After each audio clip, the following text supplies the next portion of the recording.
things really started to go downhill in between her getting married and myself getting married. She just completely stopped talking to me. How does that work if your maid of honour's not talking to you while you're planning a wedding? It was traumatic because I'd lost who I considered to be a sister and a best friend. Unfortunately, some friends do find it hard to be happy for you. I had my son and she didn't come to the hospital.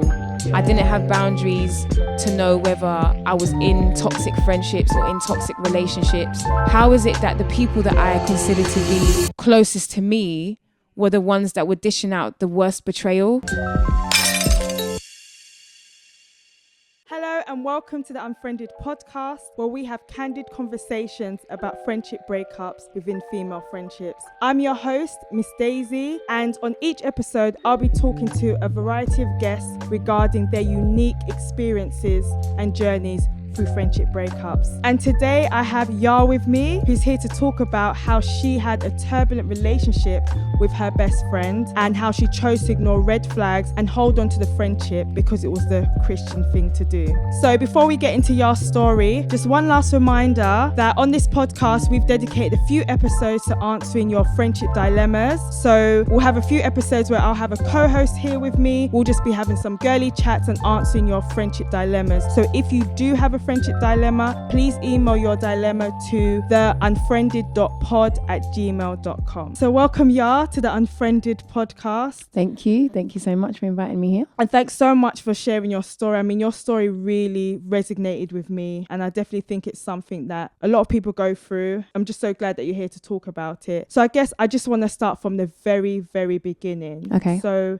how did you and your friend meet? So we met at the church fellowship that I used to go to. At the time, I had been going there for a fair few couple of months. I would say between 6 to 9 months. And she came to the church as the partner of another established brother that was already going there. So when she came in, there was a very few number of us that were all the same age. Yeah. And so just naturally, I gravitated to her because I already had a friendship with her partner, who's the husband now. And it was like just being welcoming to anyone really who came in, especially because we were in the same age group. So that's how we met. Okay, so she was like a visitor to your church. Yeah, at first, yeah. Okay, and you sort of embraced her because that was your friend's girlfriend at the time, yeah. Okay, so you said that you kind of took to her, you showed her a lot of warmth. So how did it develop from there? I guess it developed quite quickly, again, because like I said, I already had a friendship with her boyfriend at the time. And there was like a very close-knit group of youth in the church. Well, I wouldn't say youth actually, because we were like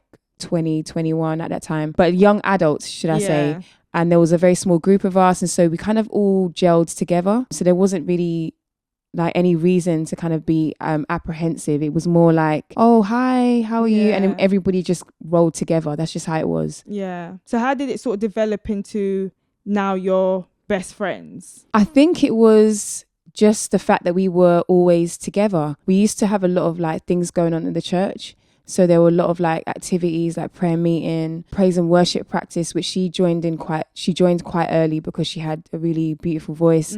And so we just ended up being around each other a lot. And then I think we really started to cement our friendship after our football tournament, our yearly football tournament, which is a tournament where like all the churches in the fellowship come together and we basically play football the whole day. It's like a knockout situation where, you know, if your team loses, then you go home. And just spending the whole day together, we just became really close. And at that time, she was getting ready to go to university in Bristol. And so we just developed a friendship from there. And yeah, that's basically how it was. Okay. So she went to uni, and then was it a situation where like you'd visit her, she'll come visit you? Like did the friendship sort of still grow even though she sort of, because you're in London at this time. Yeah. She goes to uni in Bristol. Yeah. And the friendship just carries on. Yeah. So we would always be in communication with each other, either on the phone or through text message. But because she was now a part of the church, she would try her best to come down as often as possible. Yeah. One, so she could be in the church, and also two, because she was still sort of dating her boyfriend at the time. So she wanted to keep in contact with him. And I guess the other reason why our friendship progressed quite quickly and we became really close was because when she did come down, she would actually stay at my house with me and my son. And she would very rarely go home to her mum's house. She would spend a lot of time with me. And so when she was down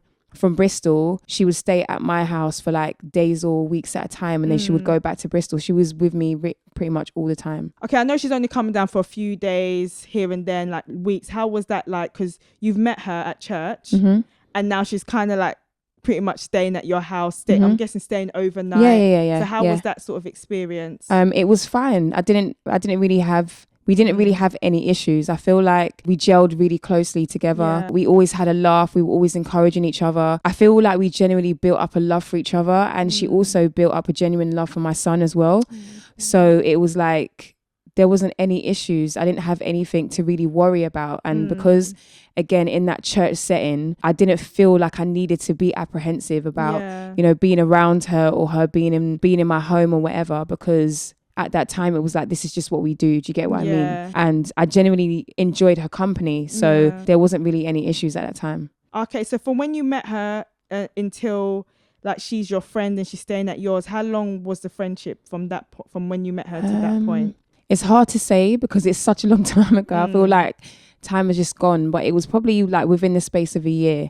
Because I remember when she came to the church, it was only a couple of months later that she actually started uni in Bristol, which was around September, October. And she'd only been in the church for maybe a couple of months. So I would say it was definitely within the year. Okay. So you're friends for a year. She's staying at your house. Everything's cool. Everything's fun. So when do things start to sort of shift in the friendship, or when do you start noticing, okay, not all is well in this, would you say it's in this newish friendship? Do you know what it is? I feel like, again, a lot of the lessons that we learn, I feel, are in hindsight. So at the time, I didn't particularly feel like there were issues that I could pinpoint within our actual friendship. I would say the issues that I began to notice were more issues that I felt I could see within her own character. And so, for example, we would be cool. We never really fell out or had arguments or had any like disputes within each other. The times that we spent together were always cool. They were always jovial. They were always fun, etc., etc. We confided in each other about everything, and we literally spent a lot of time together because she practically lived with me. And the times that she would be at home, I was always welcome at her house as well. And I formed quite a close friendship or a close relationship with her mum as well. And so it was like we were always together, whether she was at my house or whether I was at her house. So again, between me and her, we didn't have issues like that, but then I would see issues in her personal character and how she dealt with and had issues with other people. So it was like when you're in a friendship or a relationship with someone, it's easy to be like, oh well, they treat other people like this, or they have issues with other people, but they don't have a problem with me. And so you sort of like compartmentalize yourself, thinking you two are cool, you're okay in that friendship, and the issues that she has with other people, it's got nothing really to do with you. So I felt like I was doing that a lot because she frequently had issues with other people, but it was like, oh, that's their issue, that's got nothing to do with me. Does that make sense? Yeah, it's interesting you say that, because I feel like I've been in a situation like that. So can I just ask one question? So in your friendship, did you find like, say if like she had a falling out with someone, would you come and she'll say to you, hey, I had this situation, what do you think? And did you sometimes feel like, actually I'm siding with the other person, but you can't really say? Or like, tell me more about those situations. So I feel like, again, this is such a long time ago, so it's hard to pinpoint like particular things, but I definitely feel that there was an air about her that felt that when she did have these altercations with people, it was always the other person's fault, even though you could tell by listening to the story or even being in the situation. Sometimes you'll see these blops, like you're literally there. It would always be the other person. It was never her.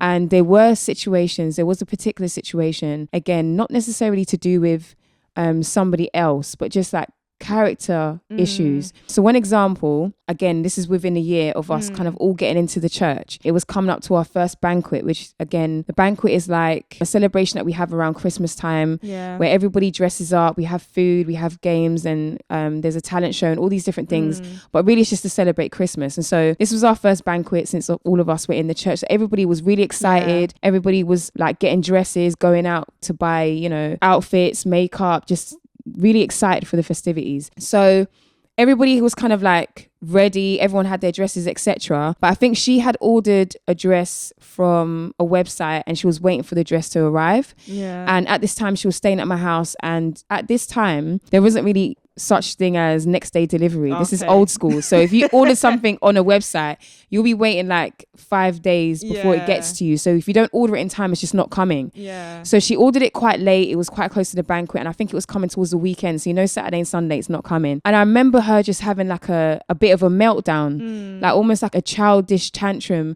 where she was literally angry and shouting because her dress hadn't come yet. And it kind of like spiraled into, I'm upset and I'm angry at God because why would God do this to me? Everybody's got their dress and I don't have a dress. And I was so taken aback because I'd never seen that sort of behavior before. It was a bit like, okay, first of all, God isn't involved in the lateness of you ordering your dress. And he's definitely not involved he's not in control of how quickly it gets to you, because it's not even relative. Yeah. So to see her attribute the fact that her dress hadn't come and her throwing this tantrum and shouting and screaming, I'm so angry at God, it was a bit disturbing. But again, it was like, as a friend and someone who I considered at this point like someone who's really close to me, it's like I was kind of encouraging her and like in a way rebuking her, but just really gently, like, you know what, it's not that deep, it's okay. But it's like she would not, when she's in that state of frenzy, she doesn't listen to reason, she's screaming, and you kind of just have to leave her and just allow her to just do what she's doing, because she didn't really listen to anybody when they were trying to correct her. So you just get into that habit of, when she's having a moment, give her that room and just leave her alone. So that's the kind of pattern that we ended up going into. Okay, so you're saying that the shifts that you saw wasn't necessarily like things were happening in your friendship. You started to see just things in her and like maybe the way she would deal with people, but because it wasn't directly impacting you, it didn't really impact the friendship in that way. Yes, exactly. So did it ever kind of cross over to you after a while? To be honest, I feel like it took a long while. And even if they were like issues, they were like little skirmishes, they weren't deep enough for it to really impact the friendship. It would be like, oh, well, you irritated me. Okay, cool, we're friends again now. It was never anything that deep that really rocked the friendship to the point where we didn't speak. We were just always cool. So there was nothing really for me to feel like, oh, this is becoming a pattern. Generally speaking, our friendship was quite solid, regardless of whether she was in London or not, or whether there were things that might come up or not. They were always resolved quite quickly, and we would always be able to resolve things. So again, there wasn't anything for me to really draw back and be like, oh, this is an issue. Yeah. It was always with her and someone else, or me just looking at things that she kind of did in her own personal life that made me think this isn't really right. Yeah. But again, because it didn't affect me personally, I just kept a lid on it all, kind of thing. So you mentioned that it took a long while for there to be that sort of turbulence. So it's like little things here and there. When would you say it really sort of built up and peaked now that you need to, I need to address this? I think things really started to go downhill and sort of awry in between her getting married and myself getting married. Okay. So she got married first to her boyfriend, who she came to church with. And around her wedding planning and her wedding in general, her behaviour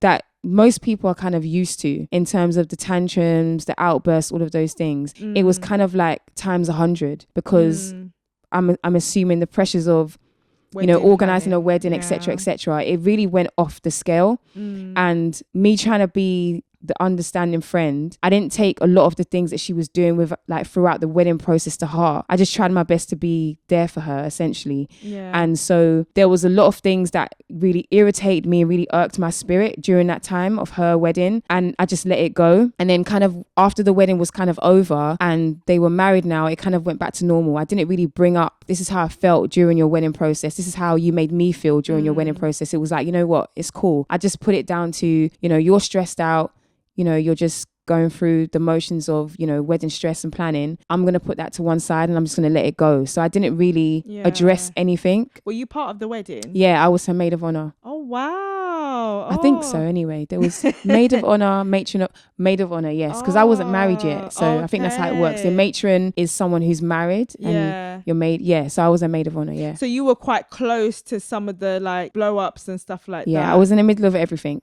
Yeah. I was literally in the middle of everything. Yeah, it's hard with wedding planning because you got to let a lot of things slide, because it is really stressful. Yeah, it is. So you said that, okay, so during her sort of wedding season, a lot of stress, and you didn't address things because you're like, look, this is her moment. I want her to get through this and be happy with her wedding. And then you said literally when she got married, I'm guessing things went back to normal because the stress is done. The stress was done. Mm-hmm. But you felt like, okay, there's no point addressing it because it's over now. It's done now. Yeah. Okay, cool. Exactly. So then you mentioned your wedding now. Yeah. So during the time that she was married, around that time, I started seeing someone. And so it was kind of like, again, it kind of evolved our friendship to the next level, in the sense that now it's not just me and her anymore. It's me, her and her husband, and then the person that I was dating at the time. And so it was like our friendship evolved into us being like a sort of group. Yeah. So again, like even though we were already like considered best friends at that time, I would say because now we were both like in sort of partnerships, the friendship got that much deeper because it was like we're really rolling together. And when she has issues or she's got things going on, she's coming to speak to me, and then when I've got issues, I'm coming to speak to her. So it kind of like it grew layers, if that made sense, to our friendship. So we were really close now. All right, so then you got really close, and then you get engaged. Did that sort of shift the friendship? I'm not sure if it shifted immediately, but definitely after I did get engaged and we actually started planning a wedding, I did start to see a lot of things that was sort of alarming because, as I said, at this point, we had probably been friends for about 4 years. Okay, it's quite. So this is 4 years deep now. Yeah. So it's about 4 to 5 years of friendship now. So we are like super close. We're practically inseparable. And even after she got married, we were still inseparable. So when I got engaged, we were like, okay, cool. We want to get married at X time or X date. So we were kind of like, okay, cool. Let's just get everything going. And then I remember us coming together. We were like, okay, cool. Let's have a meeting. So me and my partner went to her house, her and her husband's house. And I remember us sitting down and they were like, cool. What do you want to do? What's your budget? Like, what do you want to, like, where do you want to have the wedding, the venue? We're just talking about like the basics. And I remember when we started to actually talk about what we were doing and what we wanted to do, I just felt like everything that we were sharing with them was kind of shut down. Like, oh, you can't do that. Why are you doing that? That's expensive. Why are you going to do that? And it was like, but that's what I want. And we can afford it because this, that and other. I just got a new job recently. I was getting paid quite a lot and he was working as well. So there wasn't really an issue there. So I was kind of like, in the back of my mind, I was thinking, if I'm talking to you about what I want to do for my wedding and I don't have an issue with paying for it,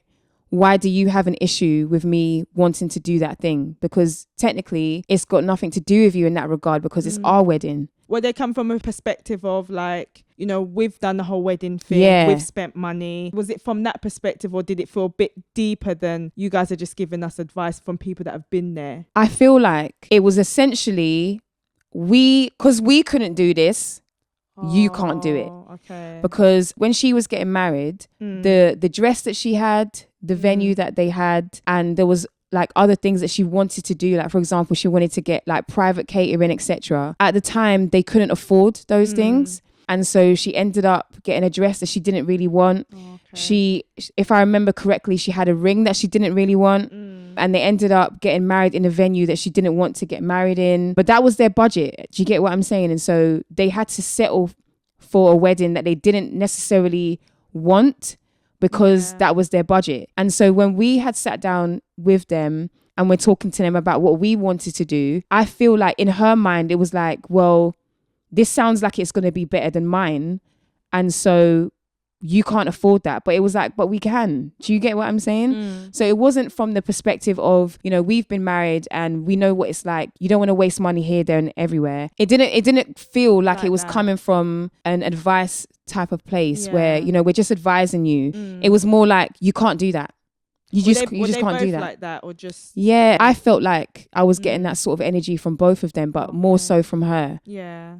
And I just felt like, I'm pretty sure like even when we left their house, me and my partner were like, that vibe was a bit off. Like, what was going on there? I thought it would be like all excitement, like, oh, you're having your wedding here, or you want to do this. Oh, that's so great. But it was just like, just everything, the body language, the way she was talking, it was like she was so dismissive. And it was just like, I thought this would have been like the most exciting time because again, we're like 4 or 5 years deep into our friendship. You know, we all, like as females as well, you always envision like each other's wedding, being involved in each other's wedding. So it was like, now that it was my time, I thought that you know, her of all people, especially the standing and the place that she had in my life, that she would be the most excited for me. And it was like I didn't get that energy at all. So it was really alarming to me, like, rah, what is that? Like, wow, where did that come from? So did you go with your plans, like the ones that you set out? Yeah, okay, I did. That's good. I did, but you could just tell that it was grating her. Like the whole process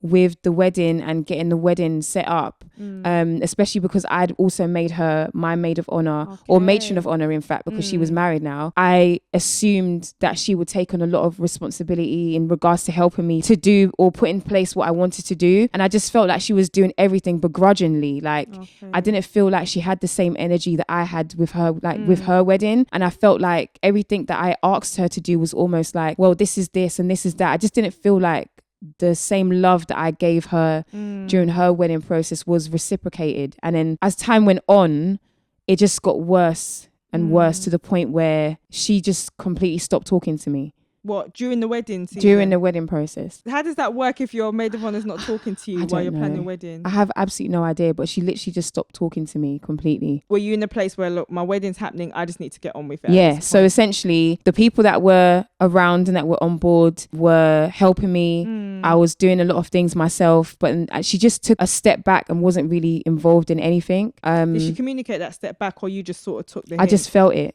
I just felt it. She didn't say anything to me at all. I just felt it. And it was obvious because, bearing in mind, like I said, we were inseparable. Everybody knew that we were inseparable. She was always with me. We were always together. And it was like, even during this process, when we would go to church, she wouldn't even be around me. She wouldn't be talking to me. She wouldn't be sitting with me. It was almost like, what's gone on? And I think even worse, I was under the impression that because of how close we were, that if there was anything that I had done, or if there was anything that had happened or that had upset her during that process, that she would be able to just speak to me about it. But I just felt like the fact that she wasn't talking to me, and she kind of abandoned her role as the maid of honor helping me plan my wedding, it was really like alarming to me. So I remember speaking to my pastor's wife at the time and just saying to her, like, what's going on with her? Like, I don't know what's happened. She hasn't said anything to me. And I think she mentioned that I had offended either her sister or her mum with regards to like organizing shoes or something. But it was like, when she explained to me what had happened or what she had communicated to her, it was so trivial, it was unbelievable. I was kind of like, something so ridiculous you could have just said to me, like, I wasn't happy with maybe the way you said this or the way you communicated this. Is that what, after like this many years of friendship and at this pivotal time that I need you, that you would just disappear? Like, it didn't make any sense to me. And I remember, I think I tried to speak to her about it, but she just wasn't receptive in that way. And so I kind of just continued planning the wedding with other people that were engaged with me and just kind of doing things by myself. Did she still stay as your maid of honor on the day? Yeah, she did. How was she on the day? Was she all right? The funny thing is that the day before, she'd been like not speaking to me. So she wasn't really like active. She wasn't really like showing like any sort of interest in the wedding anymore. Yeah. But she was still kind of like performing her duty, so to speak, but in a begrudging way. Yeah. So for example, when my bridal shower came, you could tell that she didn't want to be there. She had an attitude the whole time. You know, she wasn't really present, but you could tell that she was kind of putting on a front because she was still in the role. And of course, everybody would assume that, she's supposed to be as happy for me. So she was kind of putting it on, but you could tell that she didn't want to be there. Yeah. So then when it came to the actual wedding now, it was kind of a similar thing. She hadn't really been, part of the process when it was coming to like dress fittings and stuff like that. She either wouldn't come, or she would come really late, or she would come with an attitude. She wouldn't speak to anyone. And it was just like, what is this behavior? And to be honest, I assumed that the levels that she was taking it to in terms of not speaking to me and not being engaged, that she was actually going to drop out. I was expecting her to drop out. So were you sort of waiting for that? Yeah, I was waiting for her to be like, you know what, I don't want to be a part of this anymore. But she didn't. And so the night of the wedding, or the night before the wedding, I remember her, we were all supposed to stay at the hotel together. So all the bridesmaids and the maid of honor, etc., stayed at the hotel together, and all of the groomsmen stayed at the hotel together. And she was the only one that didn't stay. She was just like, oh, I'm not going to stay, but I'm going to come in the morning. But she did come the night before to sort of be like, oh, I'm And everything that night seemed completely fine. So whereas she wasn't engaged and she wasn't talking to me throughout that whole process, the night before the wedding, she was behaving as if nothing had happened. So she was excited. She seemed excited. She seemed happy for me. Oh, I'm so happy for you. I can't wait for tomorrow. And even at that time, it was a bit confusing, but I thought, okay, you know what? Maybe everything's cool and everything was fine. Yeah. The next day of the wedding now, I'm starting to get like vibes that she's doing. She's basically performing the role, but her heart wasn't really in it. But again, this is the wedding day, so I'm not really paying much attention to that. Yeah, you just have to sort of put it at the back of your mind. Yeah, I'm just getting on with things. Yeah. But I remember on the day of the wedding, you could just tell that she wasn't happy at all. For whatever reason, she was, again, in the roles that she was supposed to play, she was just doing it in a begrudging way. And I remember... Was it noticeable to others or literally to you? Yeah, 100%. Everybody noticed it. It wasn't... I think she was trying her best to hide it, but it was obvious to everyone that she didn't want to be involved and she wasn't happy being there. So can I ask you a question, like a personal question? Mm-hmm. So... you mentioned that you when you were like new friends, you mentioned you saw the temper tantrums. You said that you noticed how she was with others. When you went through the wedding, you noticed that all the blowouts and all of those things. So my question is, I know that's your friend, but with all that was going on, what sort of made you make her your maid of honor? Because that's a huge role. I'm kind of getting vibes that you wasn't surprised by the behaviors. So just looking back, like what made you make her your maid of honor? What made you put her in such a high role, knowing everything that you know and everything that you'd been through? I think it was obligation. I felt like because of the closeness that we had in our friendship and the fact that everybody knew that we were sort of best friends, it was like, if I didn't pick her, how would that go down? Not necessarily so much with other people, but I knew that even if I wanted to choose someone else, it wouldn't go down well. So I think it was one out of obligation, and felt like, oh, because she made me her maid of honor, I have to repay the favor or repay the duty, if that's the right word. And I just knew that if I had made anyone else or put anyone else in that role, she would have had a tantrum about it. So it was like, just to kind of keep the peace, so to speak. It was like, it was just, I didn't even think about it. It was just a given. Yeah. Like she always knew she was going to have that role. And in my mind, I always knew that she was going to have that role, regardless of whatever had happened before. It was like, that was it. Okay, so you have your wedding. It goes well in the sense the day goes well, but I'm assuming like obviously you're picking up on your friend's vibes. So what happens after you get married? So during the wedding, again, as I said, she was kind of performing her duties, so to speak, when it came to like making sure my dress was in the right place, etc., just organizing things here and there. But when we got to the reception, you could just tell that her vibe was completely off at this point. It was almost as if she couldn't keep up the facade anymore. Yeah. And so she just went completely like out of it. And I remember that she left early as well. Not that she left the wedding early, but I think she left the reception. And I remember her going to sit in the car. To be fair, at the time I didn't even realize. I just realized that she was missing. That from a couple of hours towards the end of the wedding, I didn't see her again. And it was only after the wedding that I came to find that she left the reception and just went to sit in the car. And so it was like, it was kind of like dawning on me, like really and truly, everything that I was kind of feeling in regards to her behavior, her attitude wasn't just in my head, because who leaves their best friend's wedding halfway through the wedding and doesn't show up? So what, she just sat in the car? She just sat in the car for the rest of the time. She didn't leave the premises, she just sat in the car? She just sat in the car the rest of the time. Okay. And so after the wedding, I'm like excited. I'm elated, because in my mind, it was like, as I said before, she got married before me. And so she had already been married, and I felt like the excitement was for me to get married. So all the couple things that you would do and like going out together and staying up late and like doing things together. Like, for example, we'd planned that we would go on holidays together or like trips away together. Those are things that we couldn't do before because I wasn't married yet. So it was sort of like, oh, well, we're married now. Well, what are we going to do? Where are we going to go? And it was just like complete silence. Okay. So after the wedding, I remember we stayed at the hotel another night for our honeymoon, so to speak. And then the next day, I remember messaging her and being like, oh, where are you guys? What are you doing? We're coming back now, sort of thing. And she didn't reply. Interesting. So it was literally like, what's going on? So I messaged her again, and it was like no response. When I see her, it was just like, oh, hi. Like it was barely anything. Like again, like if you're comparing what our friendship and our relationship was like before, where we were literally inseparable and we were always together, always talking, it was very stark. Like it was immediately, you could tell something was off, but she still hadn't at this point said anything about, you know, why she was behaving that way or why she wasn't talking to me. It was just like, she just completely cut me off. Oh, wow. So was it another one where you didn't need a conversation? It was just obvious what was going on? Yeah. So would you say that was the breakup? Yeah, basically. So she stopped talking to you. How long was that for? When did you next hear from her?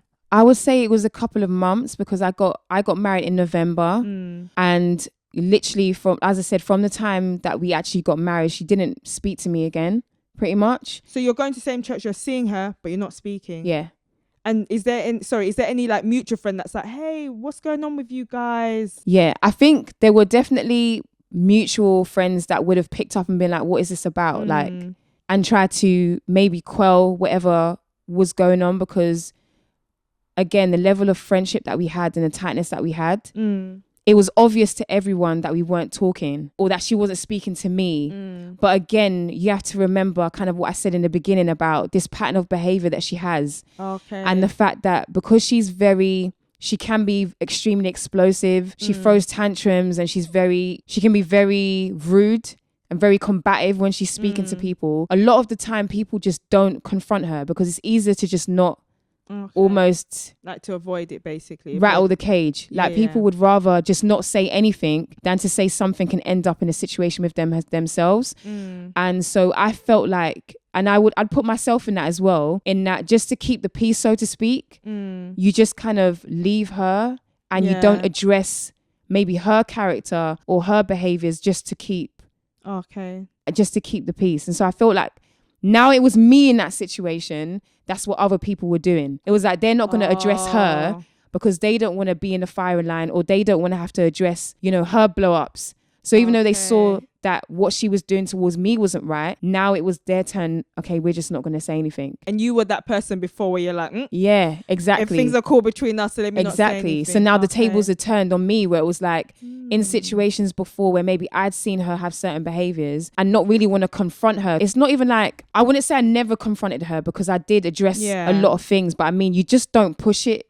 to where it's supposed to go because you almost know it's not going to get anywhere. You might mention something, but it's like, you know what, it's just her. And I feel like that's the sort of attitude that everybody had. You know what, it's just people were used to her behavior, and so everybody kind of made excuses for it. It was like, well, it's just let it go, it just is what it is. And then the other person, whoever it was that she's in, you know, loggerheads with at the time, I felt like the other person would always be encouraged to be like the bigger person, or, you know, just let it go because it's just, that's just how that person is. So then you get forced to have to like almost be the maturer one or the bigger person in that situation because everybody excuses her behavior because nobody wants to deal with it. It's a tough one, you know, because I know people like that in my own personal life. And like recently, I know of a situation of somebody that everyone, just like, you know, your friend, where everyone says that's just how she is and stuff like that. And I think there was a situation where something happened and I think that person was just like, yeah, but no one's ever told me. Like, everyone's acting like everything's cool. No one's ever confronted me. So I'm thinking everything's cool. I'm not aware. And then I'm like, you know what? She does have a point. Because if everyone's avoiding you, no one's saying anything, that person's thinking it's cool. It's not a problem. Yeah.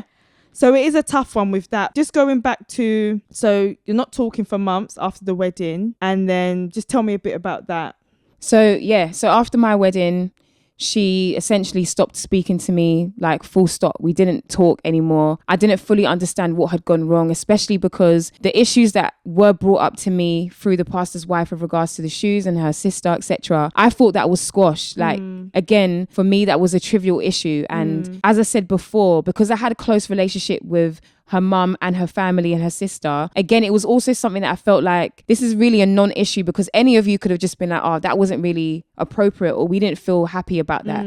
Her mum could have addressed it, her sister could have addressed it, but I felt like in that moment it was something that was blown out of proportion because she wanted to make an excuse for how she was really feeling, if that makes sense. And so it just continued. Do you get what I mean? I felt like she picked something up that she could make a situation out of to mask the fact that she was just not wanting to speak to me for whatever reason that was. And so a few months had gone by. We hadn't been speaking, and it was something that was completely obvious to everybody that was in the church, because everybody had known us to be completely inseparable. And it was like, now we didn't talk at all. We were going to the same church, we were walking past each other, and it was really uncomfortable, to say the least. And it was really heartbreaking as well, because again, I have now stepped into marriage. This is new to me. And so like the little... You needed your married sister. Do you get what I mean? It was like, I needed her, especially when you first get married, you know, you're getting used to being with another person, living with another person. There are things that I would have wanted to speak to her about. There are things that I would have wanted her to encourage me about, and she just wasn't there. And so fast forward a few months down the line, we had gotten pregnant. And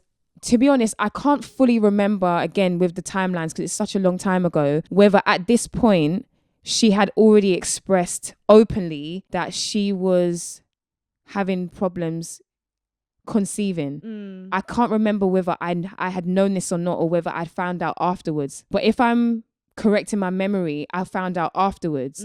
So I remember feeling like, okay, cool, I'm married now and we're not speaking, and I wanted her around. I wanted her to be there, etc. But she wasn't there. And then now that I was pregnant, I felt that gap even more. I felt that, like, I felt her presence not being there even more. And so I felt like, you know what, I'm just going to reach out to her, and I'm going to try and speak to her and try and squash whatever the issue is, because I just want my best friend back. Do you get what I mean? So I remember messaging her and asking her if she would want to meet up, if she was willing to meet up with me. I would come to her house and we could sit down and talk and find out exactly what had gone wrong, because I just wanted her back. I just wanted her back in my life, so to speak. And so that's what I did. She said she was cool. She would allow me to come to her house, and that's what I did. I went down to her house and sat down and spoke to her to try and get to the bottom of whatever it was that she felt was going on. That's really interesting, like that, you know, you sort of reached out, and I'm guessing she was receptive. So when you guys sat down, would you say that you were able to sort of reconcile? It wasn't immediate. I felt like even though she had said I could come and we could talk, again, her attitude was very much standoffish. She was very dismissive, extremely rude. And it was like I was just trying to talk to her and really explain to her from my point of view why I felt violated in that situation, and the fact that, you know, when I was getting married, I didn't feel like she was supportive of me. I didn't feel like she was there for me. And I think she had mentioned, you know, that she felt like I was being, you know, bridezilla, or I was being like difficult to manage, or just being like over demanding with whatever I'd asked her to do. But I remember saying to her, first of all, the kind of friendship that we have, I would have expected that if these are things that you're seeing, you could just pull me up about it.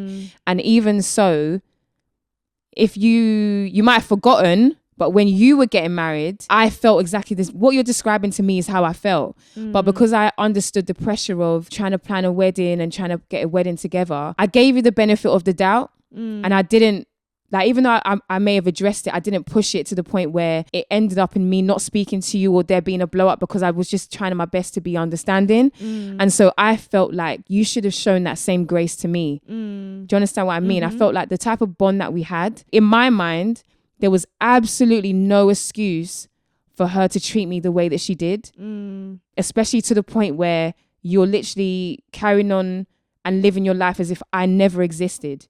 I just felt like that was too far. And so we're talking about this, we're going kind of back and forth. She's not really taking much ownership over it, and she's really kind of pushing back and being really angry and just really rude, to be honest, to the point where I felt like, is this a way, did I just come here and waste my time? I don't know exactly what it was that kind of softened the ice, because she kind of kept this up for quite a long time. I remember being there for maybe an hour or two, and she was just really not receptive to anything I was really saying. And then I think I said something to her. I can't remember what it was. It's too far gone now. But I remember saying something to her.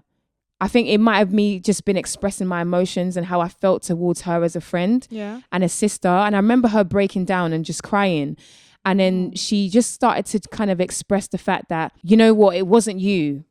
Like, if I'm honest, it wasn't you. I know that this was my fault. And, you know, the reason why I treated you that way was because I was jealous of the fact that, you know, you were doing what you wanted to do. And when I was planning my wedding, I wanted to have this type of venue, and I wanted to have this type of this and that. And I wasn't able to, but it was like when you were doing your wedding, everything that you wanted that you got. And I was just unhappy about it. And I remember just listening to her and really feeling like sort of brokenhearted, mainly for her, because it was just like, I'd never looked at our friendship that way. In a sense that if she had something of value, I would always celebrate that with her. Do you understand what I mean? And I never felt like there was any reason for me to be jealous of her. So when she was like dating before me, getting married before me, I never felt like, oh, well, why aren't I getting, do you get what I mean? I never had that sort of jealousy or animosity towards her. If she was doing something that genuinely made her happy, I was always happy with her. So whenever she was celebrating something, I was always celebrating with her. So to hear her telling me that, you know, now you're in your time of like celebration, I didn't feel like I could celebrate with you because it wasn't me or whatever. I felt like this is really strange. Yeah, do you know what? I'm not gonna lie, I rate her honesty. I feel like just the fact that she's able to say, look, point blank period, this is what it is. And you can go through that like in friendships where like you're kind of happy for the person but sad for yourself. And then the way it comes out differently. After she sort of broke down and was really completely honest with you, how did things progress from there? I kind of just, again, as I said, I didn't take it personally.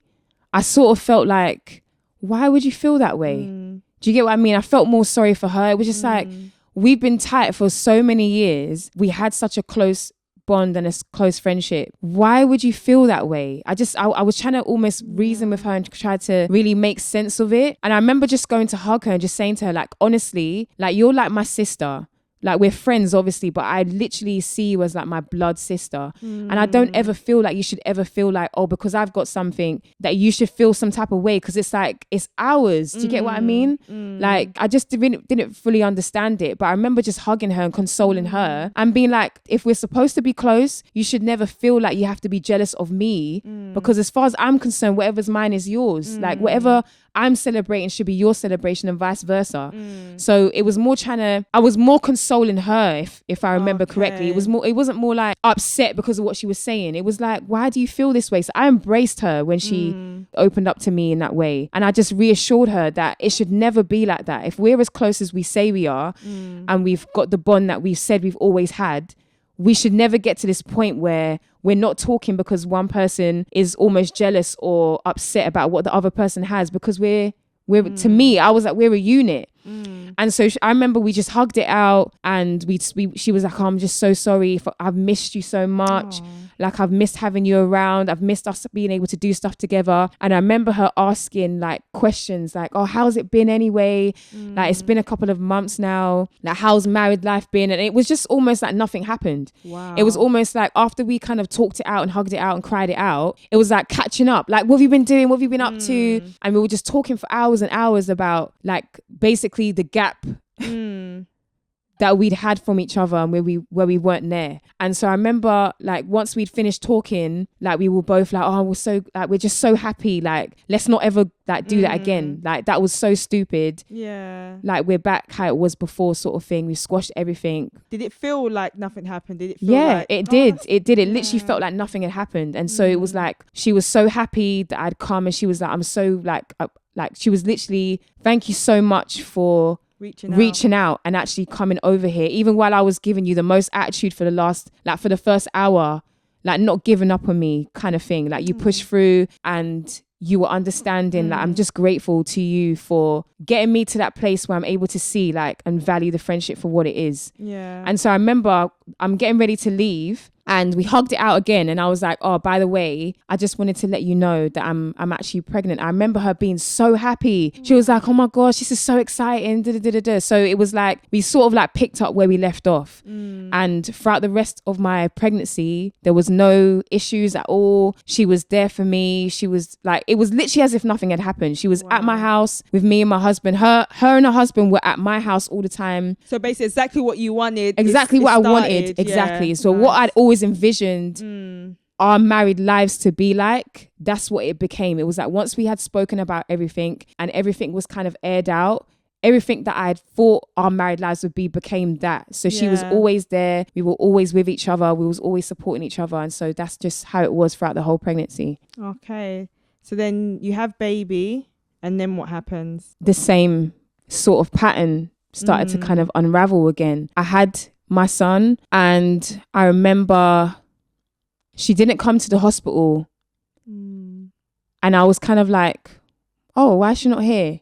Sort of thing. And then I came home and then she just wasn't really around. I would have thought that she would be the first one to come and see me. She would have been the first one at the house. She just wasn't really there. Again, was it like flashback from the wedding? Just a little bit, but I would say again in hindsight, as time progressed and like looking back on certain things, I started to make the pattern or begin to form a pattern of behaviour. But at the time, I was genuinely confused. I was just like, where is she? Like, what's going on? Kind of thing. And so I think I don't know exactly how long it had been. It might have been maybe 2 or 3 weeks where she hadn't come to the house and she hadn't come to see me. And it got to the point where my husband was kind of like, nah, this is off key. Like, she's your best friend. Everyone's come to see you and she hasn't come to see you. So I think he took it upon himself to message her and be like, where are you? Like, your friend's just had a baby and you haven't come to see her. Where are you? And she was just like, oh, I just wanted to give her time and space. I didn't want to bombard her. But he was just like, that doesn't apply to you. Like, you know how it is when you have a baby, you know, everybody wants to come and see the baby at the same time. And as a new mum, well, not a new mum because I already had a child, but you get what I mean? You just had a baby. It is overwhelming when everybody wants to come and see the baby at the same time. It's definitely overwhelming. But just like my husband has said at the time, that didn't apply to her. You're exempt. It was like, you're my bona fide. You're like my best friend. So you should have been the first one there. You should have been at the hospital as soon as I gave birth. I expected to see you. So I was just baffled. So when he took it upon himself to message her and she responded and was just like, I was just giving her time and space. Again, I was thinking in my head, this is strange, but I didn't take it to heart. It was just like, okay, cool. When she's ready, she'll come. And I think at this time, I was actually now at this time aware that she had been having issues with conceiving. So again, in the back of my mind, I was like, I'm not going to take it personally because maybe it's just too much for her to be there. Do you get what I mean? So I was like, you know what? I'm not going to take this personally. I know that she's got her difficulties. When she's ready, she will come. Yeah. And so after a couple of weeks, after my husband had spoken to her, she did come, and it's like it was almost like warming up. And then again, it was like that blip was over, and then it was like, okay, back to normal again. Okay. So does that make sense? Do you feel like she probably needed her own time to process, and then she could come and show up for you properly? Yeah. Okay, so baby's here. Your friend is like, she's now present, like she's had her moment. So what happens next? Yeah, so my son's here. We had that a bit of a blip where I didn't feel like she was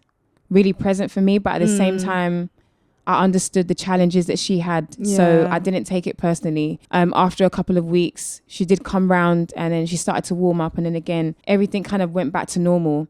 So during this time, I remember she had started a YouTube channel at this point. And so she was doing that. And she used to record a lot of content at our house. Okay. And then she started wanting to set up a blog, because at that time blogging was really popular, was really popping. Yeah. And she started a blog. And I remember because I was at home with my son, I was like, oh, you know what? I think I'm going to start a blog and I'm going to start a YouTube channel as well, just so I had something to do like creatively, because like I would say I'm quite a creative person. I've worked in the fashion industry for years. I just wanted something to do while I was on maternity leave. So while she'd already started her YouTube channel, when I decided to start my blog, she was like, okay, cool, I'm going to start a blog as well. And I was like, well, you've got the blog, you've got the YouTube channel, you can help me with starting my YouTube channel. Because I'd started my blog, it was like, I can help you with your blog. So we were doing that together as well. So time's going on, things are progressing, etc., etc. And I just started to feel, again, just that energy of, it was like, if I was doing anything that seemed to be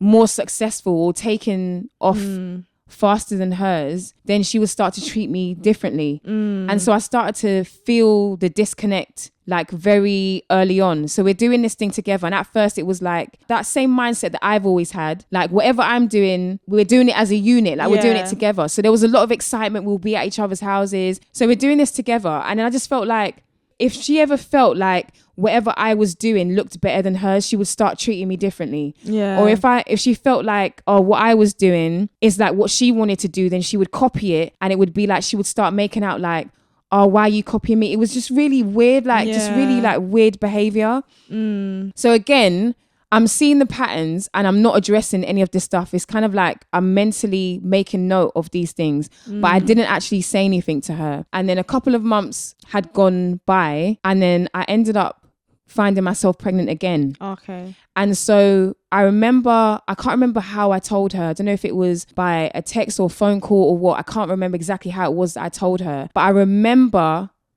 like it was yesterday, feeling like I'm already feeling the sort of like off-key energy from her towards me with regards to this whole YouTube blogging thing. Yeah. And I told my husband, I don't even feel like I can even tell her that we're pregnant again, because I feel like this is going to be, she's not going to take it well, basically. But it's one of those things where, because we were still close, I'm not going to tell her, am I? So I remember telling her I was pregnant and it was like, oh, well, congratulations.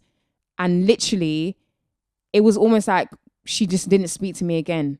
Okay, so she stopped speaking to you again? Completely. So was it the same thing at church, ignoring you? Yeah. So the congratulations, was it like a text or did she just say congrats and then? Again, I can't remember how the delivery was, whether it was a text message or whether it was a call, but it was almost like, oh, well, congratulations. And that was it. She just literally did not speak to me again. Wow. I think by then, did you know the writing was on the wall? Yeah, because I felt it. And I feel like, again, because I kind of called it before it even happened, it was kind of expected, but at the same time, it was still shocking to me because I didn't think it would be like that. I thought, in my mind, I was like, she's not going to take it well. She's probably going to be upset about it. She's probably going to have like temper tantrums and outbursts about it. But again, I was preparing myself with the mindset of, because these are the challenges that she has, I'm going to do my best to support her. But I didn't think for 1 second that she would literally cut me off. Does that make sense? It's like I was gearing myself up for the backlash of it with regards to how she would respond. But I didn't for 1 second think that she would completely cut me off. Wow. So yeah, it seems, so you were kind of expecting, okay, she'll disappear for a bit and then when she's ready, she'll come back. But this time it was done. Yeah. So how did you know it was done? Is it because you knew, okay, I'm not going to reach out again? Or I think it was a bit of both. I think this time round, the way she had gone about it was a bit more callous than before, in a sense that she literally, as I said, she literally didn't speak to me at all. There had been nothing that had actually transpired, that so nothing had happened. So it was like, I didn't feel like there was any need for me to reach out to her at that point because I knew that I hadn't done anything to her. Yeah. And so it was like, you know what? I'm not going to reach out to her this time. I'm just going to continue kind of doing me, because at this point it was actually really painful now, because again, we're talking about like, at this point, this is like 2017. So we're talking about like about 7 years of friendship now. Wow. It just didn't make sense to me why it was always when something good or something celebratory was happening for me, it was that she couldn't just support me in that. And even my husband was like, no, like this is gone too far now. If she can't support you when, you know, things are going good for us or whatever, you can't, like, I'm not even gonna sort of entertain that sort of friendship. So we just left it. One of the things that somebody told me when we were talking about friendships is that sometimes in our society, we talk a lot about those friends that desert you when, you know, you're low and when you're in the bins and when you're in the pits. But I remember someone saying, no, look at those, look who's around you when you're being celebrated. Yeah. And it's true. And unfortunately, some friends do find it hard to be happy for you. Does that make sense? Yeah, 100%. And it seems that, you know, your friend, as much as she loved you, maybe she just couldn't be happy for you and she couldn't be around you. Do you get what I mean? Because maybe you just represented all the things that she couldn't have at that time. 100%. Yeah.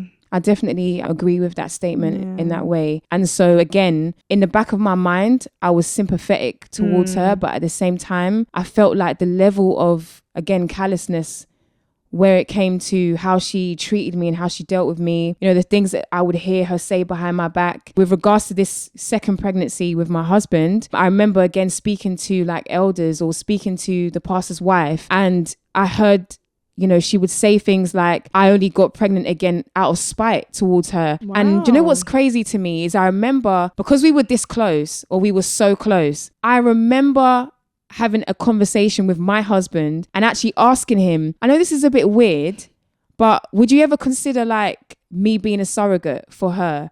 Because, oh, really? Yeah, because I know that this is a challenge for her, but because of the relationship that we have, I wouldn't feel any way carrying a child for her if it was to give her that blessing. And he even agreed. Wow. But because of the fact that she had cut us off, or cut me off, so to speak, when I was pregnant the second time, that was something we never spoke to them about. Wow, because that's actually quite big. Exactly. So it was never a case of us not fully understanding where they were coming from. We'd had conversations about it, but it was like, for you to have this level of like discardation or disdain when we are celebrating life, or we're having another child, for you to behave that way, it was like I felt like it was necessary for me to take a step back from her, because now I was starting to really feel the toxicity of it. Do you get what I'm saying? Yeah.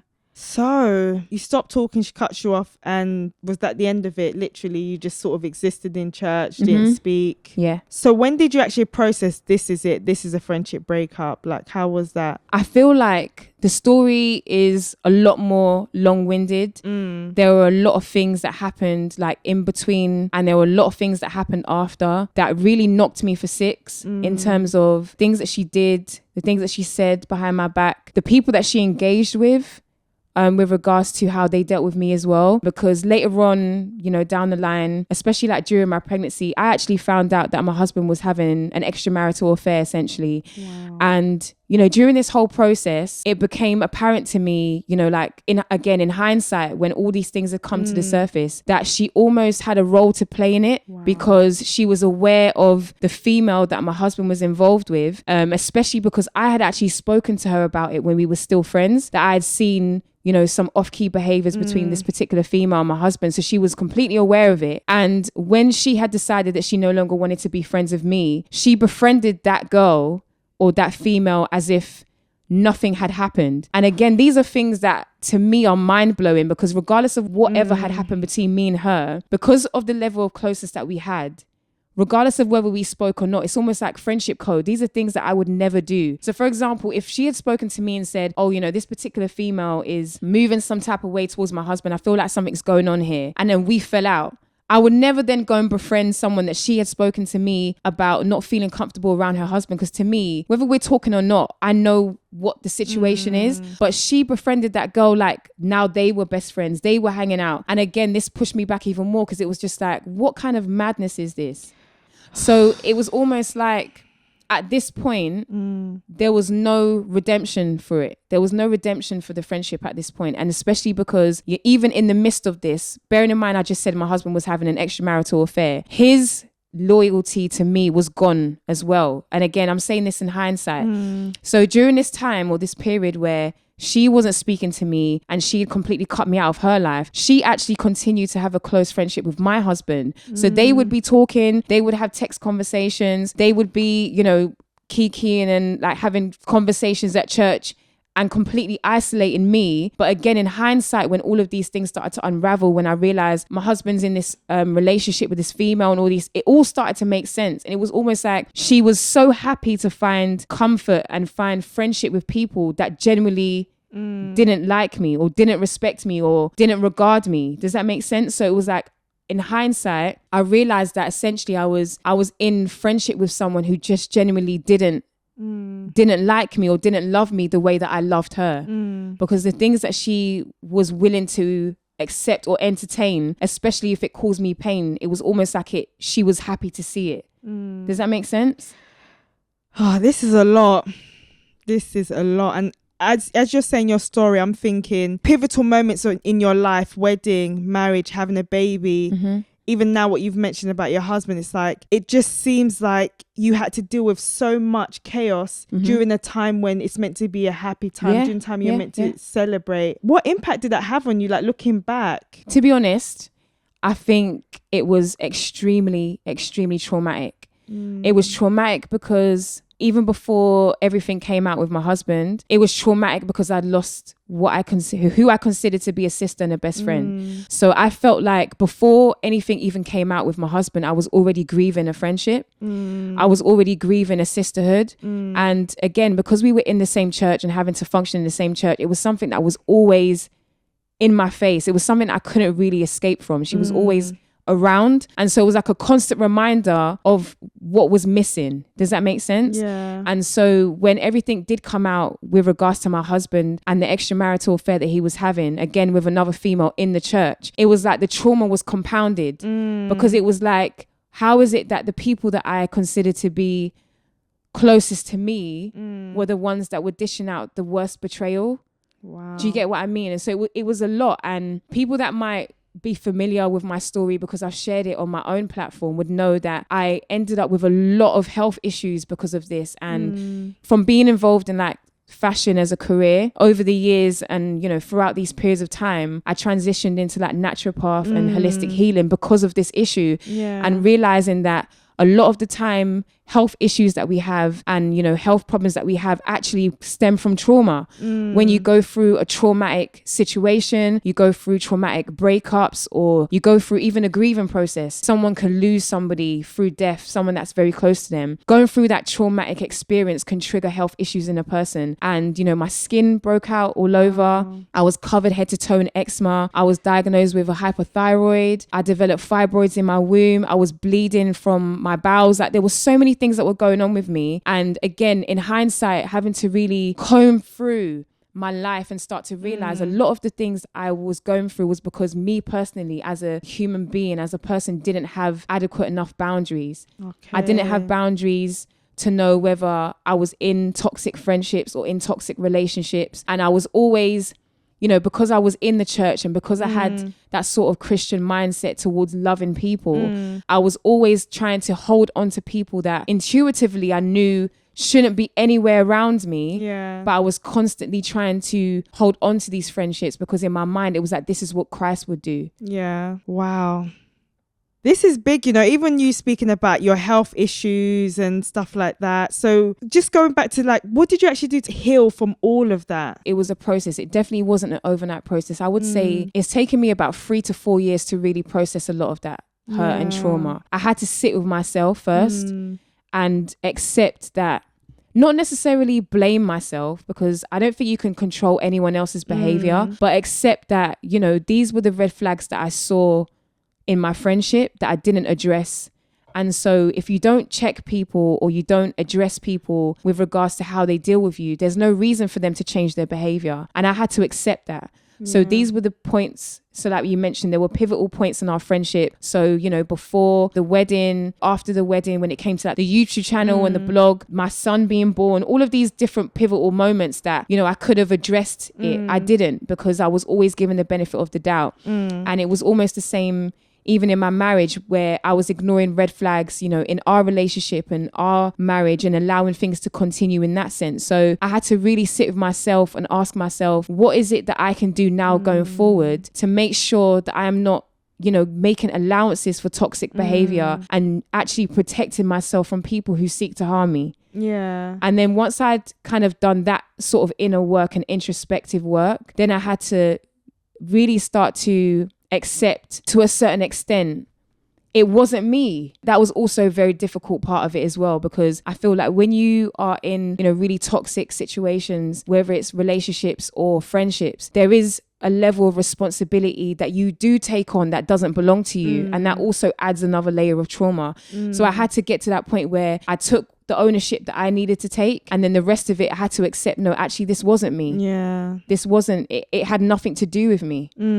Now that you're on the other side, how are you now in friendships? Like, how are you sort of processing friendships and stuff like that now? Well, I would say definitely I've become more aware of like green flags and red flags in relationships, whether again they're friendships or romantic relationships. I think it's very important to honor your intuition and to really trust when your spirit is telling you that something doesn't feel right. I think that's very important. And again, I feel like in a Christian setting it's very difficult for people to know the difference, because a lot of the time the messaging is that, you know, nobody's perfect and you have to love everybody regardless. So I feel like, especially if you're someone of faith, you have to really get to that place where you're able to discern the difference. I think that's very important. But generally speaking, I've just been able to recognize the people that are genuinely for me and cultivate those friendships and take a step back from those that I feel have the same energy as, say, my best friend, or if I feel a certain way about someone, I kind of just know where to place them. I don't allow people to come as close to me as, say, my best friend or ex-best friend was as close to me if I feel like that energy isn't reciprocated. Okay. So whereas before, you know, when you were getting that energy from her before, you sort of just continued. Now you're like, look, I'm just going to go where I'm wanted, where I feel wanted. Yeah. Wow. Yeah, exactly. And there are other friendships that I had, even throughout this whole process of meeting her and being friends with her all this time, that I still have till this day. And so it's very clear to me to see the contrast between, you know, friendships that I've been able to maintain all throughout that process, friends that were with me throughout my grieving period when I finally did divorce my husband, you know, all of those periods of highs and lows, like you mentioned, whether I'm celebrating, those friends are there, whether I'm grieving, those friends are there. And I've been able to maintain those friendships, and also respecting friends that are also able to check me when I'm wrong too. As I'd gone through this process, there were friends that I had that would come to me and be like, you know what, there were times when I felt like, you know, during your wedding that you did this and I didn't appreciate it, or, you know, you did go a bit off key, and they were able to speak to me, and I've accept that our friendship continues. Do you get what I mean? I feel like if you're in a friendship or a relationship with someone, the best indicator of that friendship being real or being genuine is being able to reciprocate love and forgiveness. And so if you're in a relationship or friendship with someone and you can express where you've been hurt or where you've been wronged by the other person, and they accept it and can change that behavior, that's the mark of a true friendship. Definitely. No more eggshell friendships where you're just tiptoeing around each other. I feel like it's better to have that communication, even if it means the friendship has to stop because you can't come to a common ground, rather than tiptoeing and then when the friendship breaks up, you look back and you're like, I don't know why. Like, even in your case, you know, you're like, actually you can go as far back as before the wedding and realize you know, things weren't right, even but at the beginning. You ignore all of those things and you continue to cultivate that friendship deep down, knowing that the foundation is not right. Okay, last question. So what advice would you give to somebody who is right now in a similar situation that you were in?